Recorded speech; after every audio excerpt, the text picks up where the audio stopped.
আসসালামু আলাইকুম বন্ধুরা, আবারও চলে আসলাম আপনাদের মাঝে নতুন একটি পর্ব নিয়ে। আজকে আমি রিভিউ করতে যাচ্ছে দুনিয়ায় টাকার গোলাম ১৫ নম্বর পর্বটি নিয়ে। যারা দুনিয়ায় টাকার গোলাম ১৫ নম্বর পর্বটি দেখার জন্য অধীর আগ্রহে বসে আছেন, আজকের ভিডিওটি তাদের জন্য আর বন্ধুদের সাথে অনুরোধ রইল।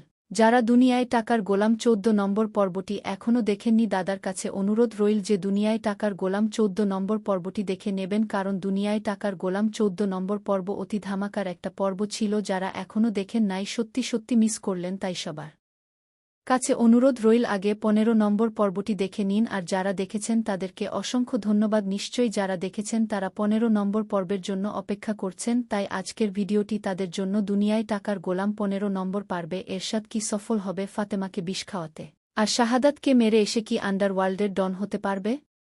১৫ নম্বর পর্বতের রয়েছে টানটান উত্তেজনা এবং এটি ১৪ নম্বর পর্ব থেকে আরও ধামাকা হতে যাচ্ছে। ১৫ নম্বর পর্বটিতে আরও টানটান উত্তেজনার থাকবে বলে আমরা আশা করি। দেখতে দেখতে এই নাটকের ১ থেকে ১৪ নম্বর পর্ব শেষ হয়ে গেল। একটা থেকে একটা পর্ব ছিল ধামাকার এবং টানটান উত্তেজনা আমাদের সকলের হৃদয়। দুনিয়ায় টাকার গোলাম নাটকটি জায়গা করে নিয়েছে, তাই এই নাটকটির যখনই আপলোড হয় আমরা দেখার জন্য মরিয়া হয়ে পড়ি এবং অন্য পর্বের জন্য অপেক্ষা করতে থাকি।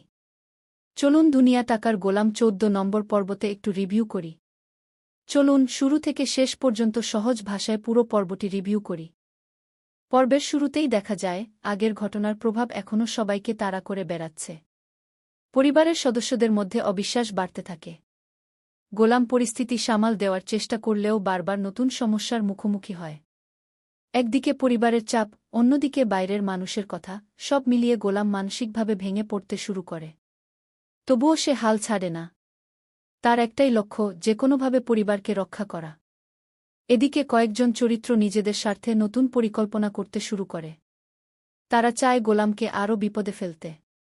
পর্ব যত এগোতে থাকে ততই গল্পে নতুন মোড় আসে। একটি গুরুত্বপূর্ণ ঘটনার মাধ্যমে ভুল বোঝাবুঝি আরও বেড়ে যায়।